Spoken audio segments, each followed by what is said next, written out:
예전과 달리 먹거리가 풍족한 현대인들은 생각보다 여러가지 만성적인 질환에 시달리게 됩니다. 특히 먹는 것이 보약이 되기도 하고 독일 수도 있어서 요즘은 식단에도 많이 신경을 쓰십니다. 그러나 그동안의 식생활 습관이나 좋지 않은 부분들이 누적이 되면서 치질, 치액치루 등 항문외과를 찾으시는 분들도 많으십니다. 아무래도 치액치루, 치열 등 이러한 항문외과 질환들은 가족이라도 말하기가 쉽지 않는 부분이어서 시간이 지나고 심해져서 병을 키워서 그때서야 말하는 경우가 있습니다. 일반적인 지식이나 민간요법들은 검증이 되지 않았기 때문에 섣불리 적용을 하였다가 치료 시기를 놓치는 경우가 있기 때문에 매우 유의해야 할 부분입니다.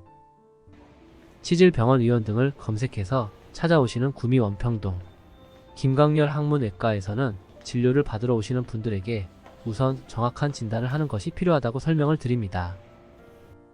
우리가 알고 있는 치질은 가장 많은 부분을 차지하는 치액과 치루와 치열을 한꺼번에 지칭하는 것으로 직장 및 항문에 대한 전반적인 질환이라고 할 수 있습니다. 이 중에서 치액은 화장실에서 볼일을 보고 난 후 닦을 때 손으로 무언가 돌기가 만져지거나 또는 비데를 사용할 때 쏘아지는 물줄기로 인해서 항문 부분이 심하게 따갑거나 통증이 느껴지는 경우입니다.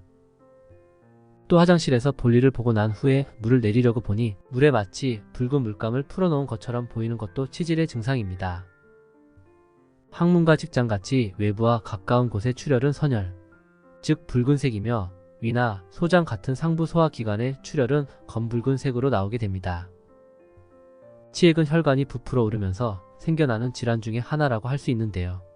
정상적인 조직이 제자리에 있지 않고 작은 풍선처럼 되기 시작해서 내외부의 압력이 높아지고 해당 조직이 점점 커지면서 밖으로 밀려 나오게 됩니다.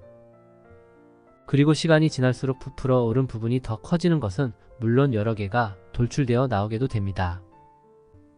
이런 치질의 원인은 여러 가지가 있을 수 있지만 그 중에서도 대표적인 것은 붉은 고기류를 많이 섭취하거나 맵고 짠 음식을 즐겨 먹는 식습관 또는 임신과 출산 과정에서 생겨날 수 있습니다.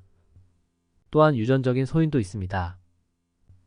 그리고 화장실에서 오랫동안 앉아 있어야 볼일을 볼 수 있다면 배변 습관도 개선해야 할 뿐입니다.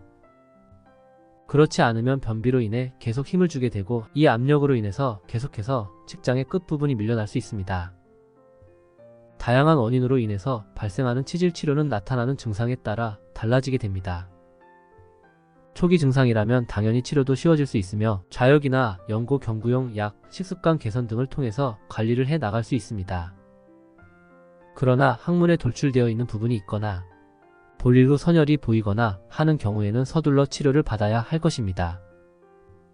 방치할 경우 손으로 밀어 넣어도 들어가지 않는 상황에까지 이르게 될 수 있습니다. 항문 질환은 숨기거나 진료를 미루면 절대 안 된다는 것 꼭 기억하시길 바랍니다.